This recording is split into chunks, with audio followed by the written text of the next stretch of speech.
जिंदगी में आपका भी ध्यान नहीं लग रहा। ज्यादा सोचने की वजह से बार बार आपको घबराहट होती है और आपका हृदय भी जोर जोर से धड़कता है और बार बार निगेटिव विचार आपके भी दिमाग में आते हैं। तो इस ज्यादा सोचने वाली बीमारी से बचने के लिए और इस बीमारी को दूर करने के लिए आज हम आपको एक बौद्ध भिक्षु की कहानी के माध्यम से आपकी समस्या का हल बताएंगे। तो आज के इस कहानी को पूरा देखें ताकि आप भी इस कहानी को सुनने के बाद आपकी समस्या से छुटकारा पा सके। तो चलिए आज के कहानी की शुरुआत करते हैं। एक बार चीन के एक हिस्से में बहुत बड़ा मठ था जहां लगभग 500 भिक्षु रहते थे। वो सभी अपने गुरु के मार्गदर्शन में खुद को जानने का अभ्यास कर रहे थे। एक दिन एक लड़का उस मठ में शिष्य बनने के लिए आया। उसने मास्टर से कहा, मास्टर, मैं खुद को जानना चाहता हूं। मैं सच की तलाश कर रहा हूं। मैं पता लगाना चाहता हूं कि सच क्या है। मास्टर ने उसकी ओर देखा और कहा कि अगर तुम सच जानना चाहते हो तो तुम्हें अपना पूरा जीवन दांव पर लगाना होगा। सच को जानने में तुम्हारा पूरा जीवन लग सकता है, फिर भी इस बात की गारंटी नहीं है कि तुम्हें इस जीवन काल में सच का पता लगेगा या नहीं। क्या तुम इसके लिए तैयार हो? शिष्य ने कहा। मास्टर, मैं यहां पीछे मुड़ने के लिए नहीं आया हूं। मैं इसके लिए तैयार हूं। गुरु ने कहा, अगर ऐसा है तुम एक काम करो। इस मठ में 500 भिक्षु है। तुम उनके लिए चावल कूटने का काम करो। बस सुबह से शाम तक चावल कूटने का ही काम करो और जब तुम थक जाओ तो सोने चले जाओ। फिर अगली सुबह उठकर चावल को कूटना शुरू कर दो। इसके अलावा कुछ और मत करना। किसी और चीज के बारे में मत सोचना। बस इस रास्ते पर चलते रहना और दोबारा मेरे पास मत आना।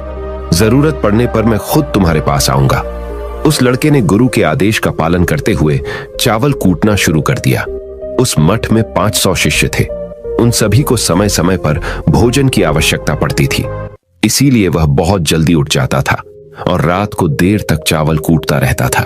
जब वह थक जाता तो उसी कमरे में सो जाता था जहां वो चावल कूटता था।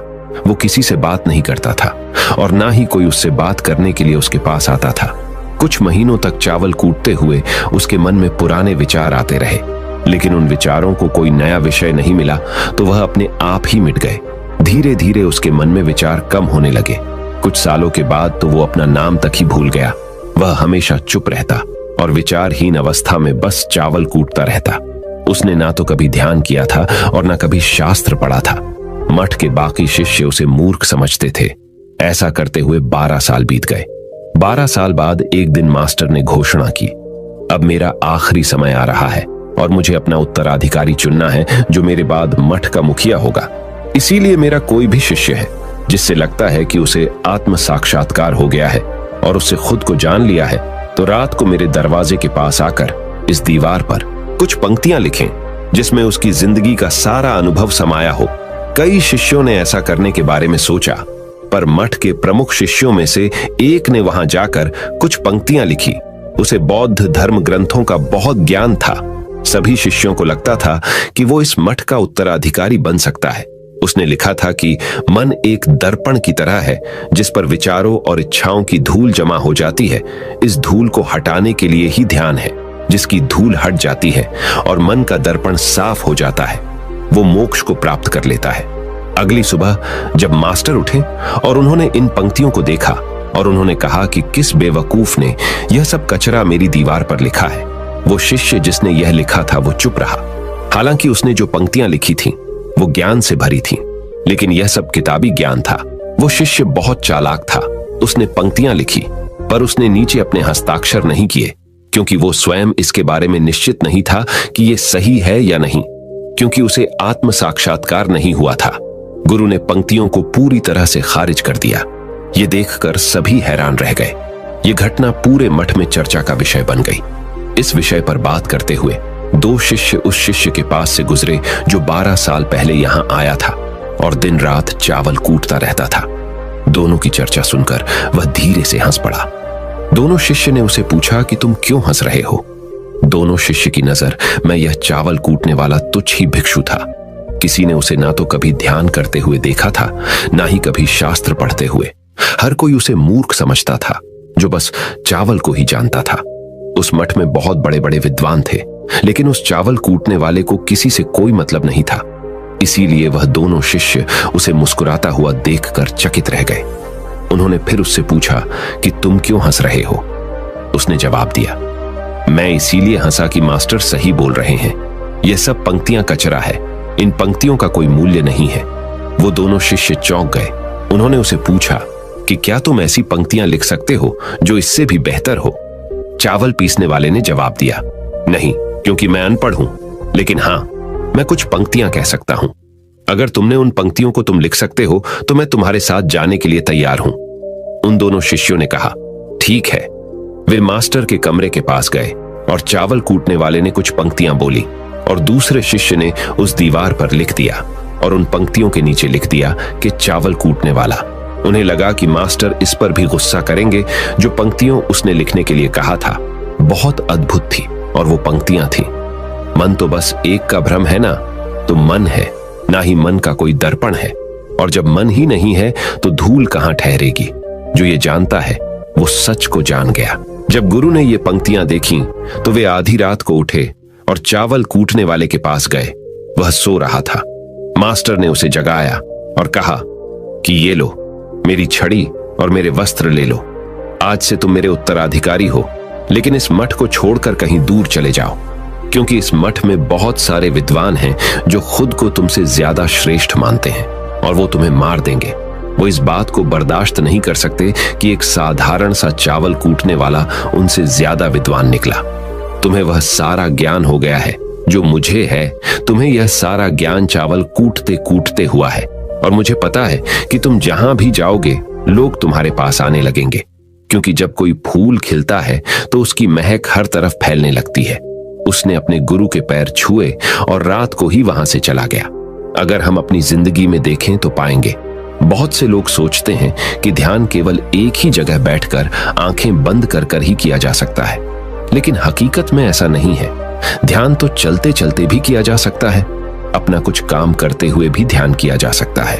असल में ध्यान का मतलब यह है कि आप जो भी काम कर रहे हैं उसे अपनी शिद्दत से करें कि आपको आपके शरीर का ख्याल भी ना रहे। बिल्कुल उस चावल पीसने वाले की तरह जो चावल कूटने में इतना मग्न हो गया कि उसको खुद का कोई ख्याल ही नहीं रहा। उसने चावल कूटते हुए ही उसने आत्म साक्षात्कार प्राप्त कर लिया। हर समय वर्तमान में रहना और कुछ नहीं सोचना। मन तब तक ही है जब तक विचार है। जब विचार ही नहीं रहेंगे तो मन भी गायब हो जाएगा। जब मन ही नहीं रहेगा तभी तुम अपने आप को अच्छे से जान पाओगे। असल में हमें अपने वास्तविक रूप को जानने के लिए कोई अन्य साधना करने की आवश्यकता नहीं है। हम जो कुछ भी कर रहे हैं बस उसमें हमें पूरी तरह से खो जाने की जरूरत है। अपने काम में इस कदर से लीन हो जाओ कि आपका काम भी ध्यान बन जाए।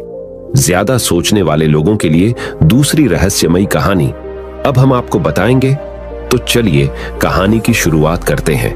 एक गांव में एक आदमी रहता था जो ताले तोड़ने के मामले में एक्सपर्ट था, यानी कि जहां कहीं भी ताले तोड़ने की बात आती थी या लॉक को खोलने की बात आती थी तो उसका नाम सबसे पहले लिया जाता था। एक दिन कुछ समझदार लोगों ने उसकी परीक्षा लेनी चाहिए और उसको बता दिया गया कि आपको इस जगह पर इस तारीख को आना है और ताले को तोड़ना है। जब वह समय के अनुसार तय दिनांक को वहां पहुंच गया तो उसको प्रतियोगिता के नियम समझा दिए गए। आपको एक बॉक्स में बिठा दिया जाएगा और उस बॉक्स को पानी में उतार दिया जाएगा। आपको ताला खोलकर बाहर आना होगा। इस बीच आपको लगता है कि लॉक आपसे नहीं खुल पाएगा तो आप इमरजेंसी बटन को दबा सकते हैं और ऊपर आ सकते हैं, लेकिन आप प्रतियोगिता में हार जाएंगे। उसने सभी नियमों की हां कर दी और पानी में चला गया। जैसे ही वह पानी में पहुंचा तो उसने जेब में से एक तार निकाला और लॉक को खोलने की कोशिश करने लगा। 4 से 5 बार कोशिश करने के बाद वह बार बार विफल हो रहा था, लेकिन उससे लॉक नहीं खुल रहा था। अब ज्यादा समय तक पानी में रहना उसके लिए और भी मुश्किल था, क्योंकि सांस रोकना आसान नहीं था। फाइनली उसने अपना पूरा दिमाग लगाया और एक बार अंतिम प्रयास किया। वह विफल हुआ और उसने इमरजेंसी बटन दबा दिया। धीरे धीरे ऊपर आने लगा। पानी के ऊपर आए बॉक्स को बाहर निकाला गया और हल्का सा धक्का देकर खोला गया। वह अचंभित हो गया कि एक बार भी मेरे दिमाग में यह ख्याल क्यों नहीं आया कि मैं इसको धक्का देकर खोलूं। हो सकता है कि ये लॉक ही ना हो। तो यही होता है, जब हम भी बहुत ज्यादा सोचते हैं तो इसका खामियाजा हमें भुगतना पड़ता है। कभी कभी ना सोचने से भी जवाब मिल जाता है। इसलिए किसी ने कहा है कि जो कुछ नहीं करते वह कमाल करते हैं। जी हां दोस्तों, यह बात बिल्कुल सही है। कभी कभी दिमाग को जब हम शांत रखते हैं और ठंडे दिमाग से सोचने की कोशिश करते हैं तो हमें बेहतर समाधान मिल जाता है। अब हम आपको बताएंगे कि ज्यादा सोचने की यह बीमारी के मुख्य कारण क्या है, जिससे आपको ज्यादा सोचने की बीमारी हो जाती है। अत्यधिक सोच के कुछ मुख्य कारण। पहला कारण, वर्तमान से ज्यादा भूतकाल या भविष्य के बारे में ज्यादा चिंता करना। आप जो काम अभी कर रहे हैं उससे ध्यान हटाकर अपना ध्यान बीते हुए समय या आने वाले समय पर लगाएंगे तो आप ओवर थिंकिंग के शिकार होते जाएंगे। दूसरा कारण, काम का ज्यादा तनाव होना।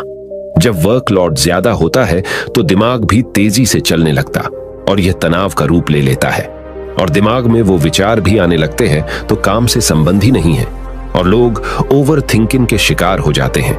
तीसरा कारण, डर का बना रहना। जब व्यक्ति के अंदर डर होता है, जैसे नौकरी छूट जाने का डर, प्रमोशन न होने का डर, काम में असफल हो जाने का डर, पैसे न मिलने या डूब जाने का डर, व्यक्ति इस डर को लेकर कल्पना करता रहता है। भले ही ऐसा न होने वाला हो, लेकिन धीरे धीरे यह डर उसे जरूरत से ज्यादा सोचने पर मजबूर कर देता है। चौथा कारण, कॉन्फिडेंस की कमी। जब व्यक्ति में किसी काम को करने के प्रति उलझन बनी रहती है तो कॉन्फिडेंस कम होता जाता है, जिसके चलते नकारात्मक विचार दिमाग को घेरना शुरू कर देते हैं और व्यक्ति ज्यादा सोचना और चिंता करना शुरू कर देता है। पांचवा कारण, चीजों के बारे में सकारात्मक से ज्यादा नकारात्मक विचार।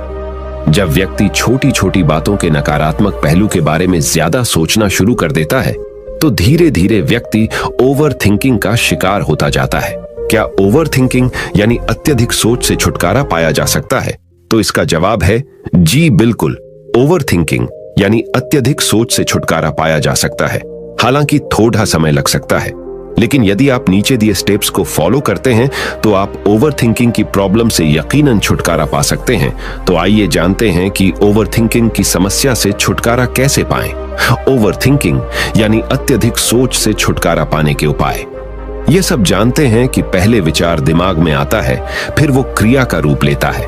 हमें कोई भी काम सोच समझकर करना बहुत जरूरी है, पर किसी काम को लेकर जरूरत से ज्यादा सोचना और वो बातें भी सोचना जो काम से संबंधित नहीं है, आपको और आपके काम दोनों को नुकसान पहुंचाता है। तो थिंकिंग प्रॉब्लम नहीं है, बल्कि ओवर थिंकिंग प्रॉब्लम है और इसे कम करना जरूरी है। तो आइए जानते हैं ओवर थिंकिंग यानी अत्यधिक सोच से छुटकारा या कम करने के उपायों का। पहला उपाय, स्वीकार करें कि आप जरूरत से ज्यादा सोचते हैं। इस बात को मन से स्वीकार करें कि आप ज्यादा सोचते हैं और आपको ऐसा नहीं करना है। जब आप इस बात को स्वीकार कर लेंगे तो आप इससे छुटकारा पाने के लिए अपने आप को तैयार कर लेंगे। आप ओवर थिंकिंग को लेकर जागरूक हो जाएंगे।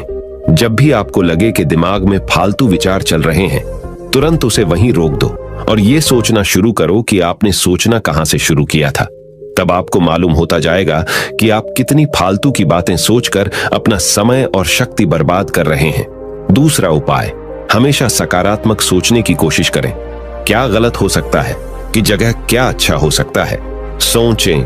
नकारात्मक विचार डराते हैं और आपका दिमाग चिंता से दौड़ने लगता है। जब आप उन नकारात्मक चीजों पर ध्यान केंद्रित करने लगते हैं जो कही हो गई, तो तब आप दिमाग के गुलाम हो जाते हैं। लेकिन जब आप सकारात्मक रूप से सोचते हैं तो दिमाग आपका गुलाम होता है। सकारात्मक रहने का मतलब यह नहीं है कि आप चीजों के सिर्फ एक पहलू को देखें, बल्कि सही और गलत दोनों पहलुओं को देखना जरूरी है। पर केवल नकारात्मक सोचना या ज्यादा नकारात्मक विचार आपको अनुचित सोचने पर मजबूर कर देते हैं। तीसरा उपाय, योग, ध्यान और व्यायाम करें। योग, ध्यान और व्यायाम मस्तिष्क और शरीर को स्वस्थ रखते हैं।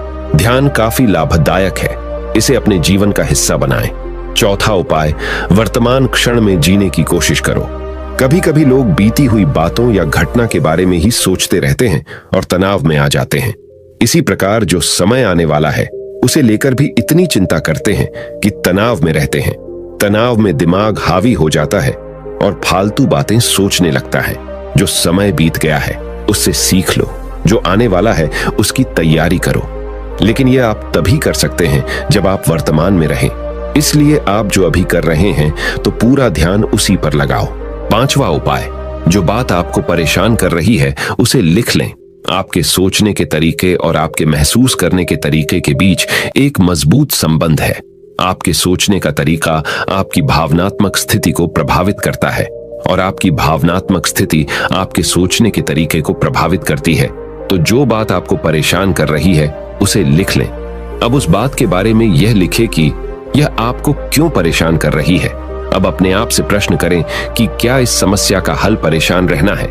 यदि नहीं तो उसका हल ढूंढे, और यही इसका कोई हल नहीं है तो परेशान रहने और सोचते रहने से क्या होगा। जब धीरे धीरे आप ऐसे करेंगे तो इस चीज की आपको आदत पड़ी ढहती जाएगी और आप अनावश्यक सोचना बंद कर देंगे। छठा उपाय, अपनी भावनाओं का नियंत्रण रखो। भावनाओं पर नियंत्रण रखने का मतलब यह बिल्कुल भी नहीं है कि आप अपनी भावनाओं को दबाएं, लेकिन आपको अपनी भावनाओं पर नियंत्रण रखना होगा। जब आप अपनी भावनाओं पर नियंत्रण रखते हैं तो हकीकत को देख पाते हैं। अनियंत्रित भावनाएं दिमागी विचारों को बेफजूल गति प्रदान करती हैं। सातवां उपाय, चिंता नहीं चिंतन करें। चिंता ओवरथिंकिंग को जन्म देती है और चिंतन क्रिएटिविटी को जन्म देता है। फालतू सोचने की जगह कोई कहानी, कोई लेख, कविता या कुछ रचनात्मक सोचें। आठवां उपाय, अपने पसंद की चीजें करें। जब भी आप फ्री हो तो कोई भी ऐसा काम करो जिसे करना आपको अच्छा लगता हो। किताबें पढ़ें, गाने सुने, गाने गाएं, घूमने जाएं। यदि आपके घर में बच्चे हैं तो बच्चों के साथ खेलें। अपने दोस्तों से साथ समय व्यतीत करें। नौवां उपाय, अपना सर्वश्रेष्ठ स्वीकार करें। जब आप ज्यादा सोचते हैं तो न चाहते हुए भी आप नकारात्मक बातें सोचते हैं और अपने आप को औरों से कम आंकने लगते हैं। याद रखें, कोई भी परफेक्ट नहीं होता जो आप हैं। आप जैसा कोई नहीं है। लोग क्या कहते हैं इस पर ध्यान देने की बजाय अपना सर्वश्रेष्ठ स्वीकार करें, अपने ज्ञान को बढ़ाते रहें और पॉजिटिव रहें। 10वां उपाय, मन को शांत रखें। आधुनिक जिंदगी भाग दौड़ा और तनाव भरी है। अधिकतर लोगों के साथ तनाव में बने रहना इतना सामान्य हो जाता है कि उन्हें इस बात का पता ही नहीं चलता कि धीरे धीरे तनाव उनके मानसिक और शारीरिक स्वास्थ्य पर बुरा प्रभाव डाल रहा है। जब मन अशांत होता है तब नकारात्मक और बेफिजूल के विचार हमारे दिमाग में घर करने लगते हैं। यदि आप ओवरथिंकिंग से छुटकारा पाना चाहते हैं तो अपने मन को शांत रखें। आपके सोच को बदल देने वाली 3 कहानियां अभी हम आपके सामने प्रस्तुत कर रहे हैं, तो इसे ध्यान से सुने। यह आपकी जिंदगी बदल लेंगी। पहली कहानी, चमकीले नीले पत्थर की कीमत। एक शहर में बहुत ही ज्ञानी प्रतापी साधु महाराज आए हुए थे। बहुत से दीन दुखी परेशान लोग उनके पास उनकी कृपा दृष्टि पाने हेतु आने लगे। ऐसा ही एक दीन दुखी गरीब आदमी उनके पास आया और साधु महाराज से बोला, महाराज मैं बहुत ही गरीब हूं, मेरे ऊपर कर्जा भी है, मैं बहुत ही परेशान हूं, मुझ पर कुछ उपकार करें। साधु महाराज ने उसको एक चमकीला नीले रंग का पत्थर दिया और कहा कि यह कीमती पत्थर है, जाओ जितनी कीमत लगवा सको लगवा लो। वो आदमी वहां से चला गया और उसे बचने के इरादे से अपने जान पहचान वाले एक फल विक्रेता के पास गया और उस पत्थर को दिखाकर उसकी कीमत जाननी चाहिए। फल विक्रेता बोला, मुझे लगता है ये नीला शीशा है, महात्मा ने तुम्हें ऐसे ही दे दिया है। हाँ, यह सुंदर और चमकदार दिखता है, तुम मुझे दे दो, इसके मैं तुम्हें 1000 रुपए दे दूंगा। वो आदमी निराश होकर अपने एक अन्य जान पहचान वाले के पास गया जो कि एक बर्तनों का व्यापारी था। उनसे उस व्यापारी को भी वो पत्थर दिखाया और उसे बेचने के लिए उसकी कीमत जाननी चाहिए। बर्तनों का व्यापारी बोला, यह पत्थर कोई विशेष रत्न है, मैं इसके तुम्हें 10,000 रुपए दे दूंगा। वह आदमी सोचने लगा कि इसकी कीमत और भी अधिक होगी और यह सोच वो वहां से चला आया। उस आदमी ने इस पत्थर को अब एक सुनार को दिखाया। सुनार ने उस पत्थर को ध्यान से देखा और बोला, यह काफी कीमती है, इसके मैं तुम्हें 1 लाख रुपये दे दूंगा। वो आदमी अब समझ गया था कि यह बहुत अमूल्य है। उसने सोचा, क्यों ना मैं इसे हीरे के व्यापारी को दिखाऊं। यह सोच वो शहर के सबसे बड़े हीरे के व्यापारी के पास गया। उस हीरे के व्यापारी ने जब वो पत्थर देखा तो देखता रह गया। चौंकने वाले भाव उसके चेहरे पर दिखने लगे। उसने उस पत्थर को माथे से लगाया और पूछा, तुम यह कहां से लाए हो? यह तो अमूल्य है, यदि मैं अपनी पूरी संपत्ति बेच दूं तो भी इसकी कीमत नहीं चुका सकता।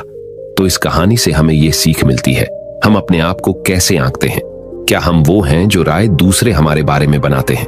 आपकी लाइफ अमूल्य है, आपके जीवन का कोई मोल नहीं लगा सकता। आप वो कर सकते हैं जो आप अपने बारे में सोचते हैं। कभी भी दूसरों के नेगेटिव कमेंट से अपने आप को कम मत आंकिए। दूसरी कहानी, मेंढकों की टोली एक मेंढकों की टोली जंगल के रास्ते से जा रही थी। अचानक दो मेंढक एक गहरे गड्ढे में गिर गए। जब दूसरे मेंढकों ने देखा कि गड्ढा बहुत गहरा है तो ऊपर खड़े सभी मेंढक चिल्लाने लगे, तुम दोनों इस गड्ढे से नहीं निकल सकते, गड्ढा बहुत गहरा है, तुम दोनों इसमें से निकलने की उम्मीद छोड़ ढाह दो। उन दोनों मेंढकों ने शायद ऊपर खड़े मेंढकों की बात नहीं सुनी और गड्ढे से निकलने के लिए लगातार वो उछलते रहे। बाहर खड़े मेंढक लगातार कहते रहे, तुम दोनों बेकार में मेहनत कर रहे हो, तुम्हें हार मान लेनी चाहिए, तुम दोनों को हार मान लेनी चाहिए, तुम नहीं निकल सकते। गड्ढे में गिरे दोनों मेंढकों में से एक मेंढक ने ऊपर खड़े मेंढकों की बात सुन ली और उछलना छोड़ कर वो निराश होकर एक कोने में बैठ गया। दूसरे मेंढक ने प्रयास जारी रखा। वो उछलता रहा जितना वो उछल सकता था। बाहर खड्डे सभी मेंढक लगातार कह रहे थे कि तुम्हें हार मान लेनी चाहिए, पर वो मेंढक शायद उनकी बात नहीं सुन पा रहा था और उछलता रहा और काफी कोशिशों के बाद वो बाहर आ गया। दूसरे मेंढकों ने कहा, क्या तुमने हमारी बात नहीं सुनी? उस मेंढक ने इशारा करके बताया कि वो उनकी बात नहीं सुन सकता क्योंकि वो बहरा है, सुन नहीं सकता, इसलिए वो किसी की भी बात नहीं सुन पाया।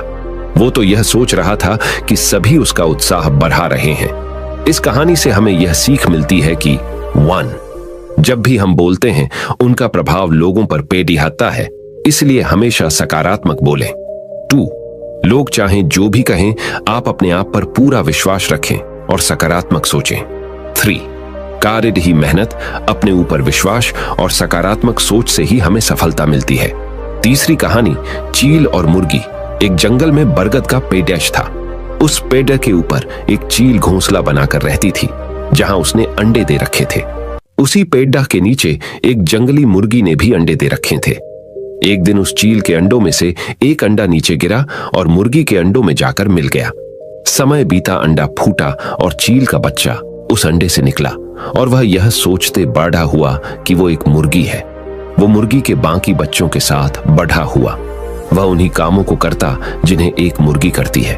वो मुर्गी की तरह ही कुड्डाता, जमीन खोद कर दाने चुगता और वो इतना ही ऊंचा उड़ डाह पाता जितना कि एक मुर्गी उड़ डाहती है। एक दिन उसने आसमान में एक चील को देखा जो बड़ी शान से उड़ डाह रही थी।